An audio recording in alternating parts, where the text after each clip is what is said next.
Hello and welcome to another edition of Resources for Life TV at resourcesforlife.com. My name's Greg Johnson, and this is part two in a series of unpaid product endorsements. It's a series about promoting products without pay, and I've talked already about why you might want to do that if there's a product or service or company out there that you really value and you benefit from. You want others to benefit from it as well, and also you want it to do well so it's always around for you. And the point I made previously then is that you can put free advertising on your website. You can write up product reviews and sort of become kind of an unpaid sponsor of a product or service or company.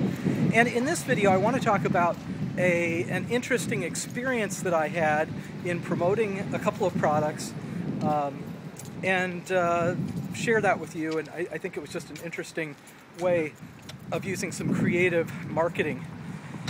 There is a product here in our area. It's local, actually from Wellman, Iowa. It's a salsa called Cheryl's Salsa. And I discovered this salsa at the store and was amazed by it. It's just like so fresh, garden fresh like ingredients, and so I just wanted to let other people know about it, and to promote it as best I could.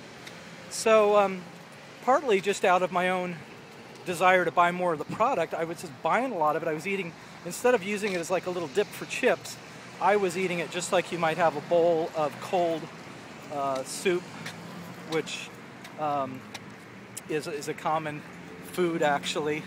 I don't know if you've seen that before, but anyway, so I would eat maybe a container of this stuff a day, and what I noticed was that each time I'd go back to the store to buy more of the product, the store would have a larger quantity available.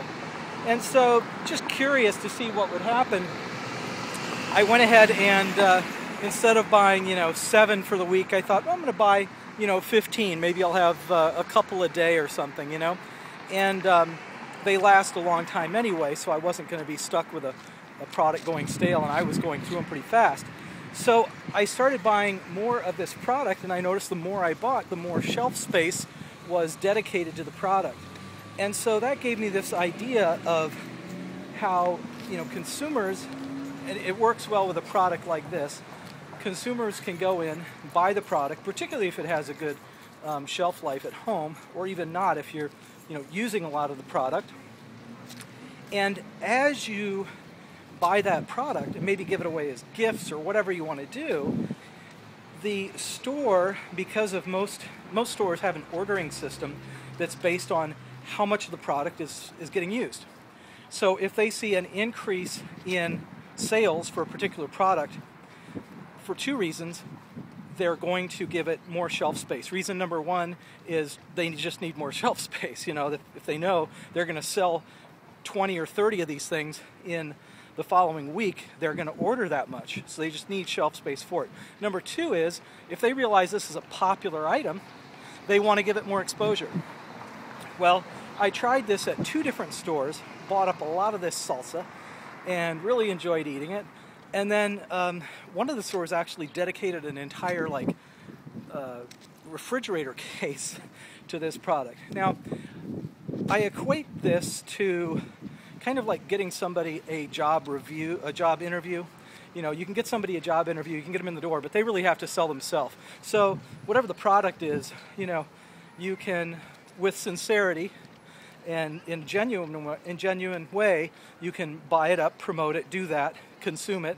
Obviously, you're not just going to buy something and throw it away.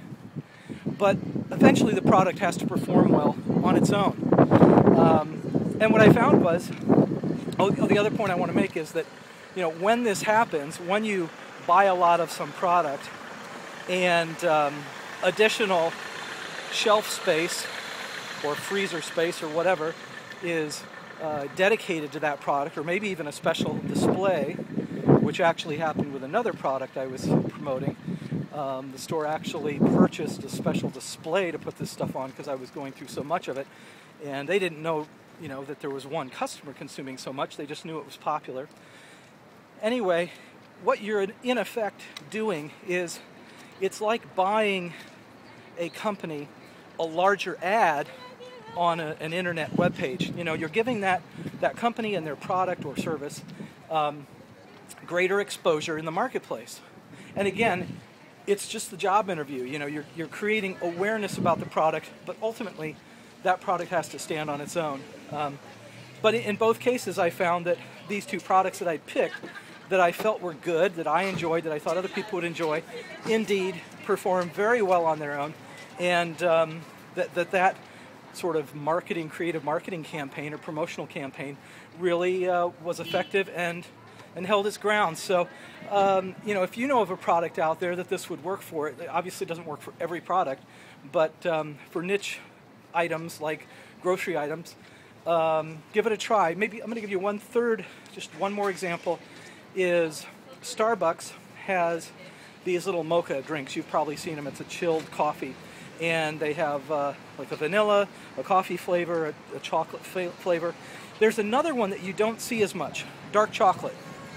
I went to a local merchant here in Iowa City, and I noticed they didn't have the dark chocolate variation of this Starbucks coffee. And I said, you know, have you thought about trying this? They were a little skeptical. They said, we have limited refrigerator space, but we'll try it. And I again did what I just mentioned. You know, I went in because I enjoy it anyway.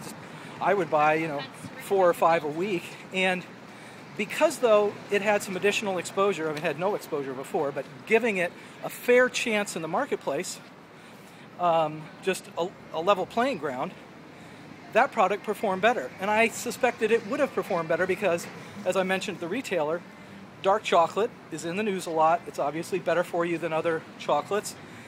And so the popularity of coffee, the dark chocolate, that combination has actually been researched a bit, and the health benefits of those. So I thought it would do well. It has done well. It's still at that merchant's store, and it's actually one of the top sellers.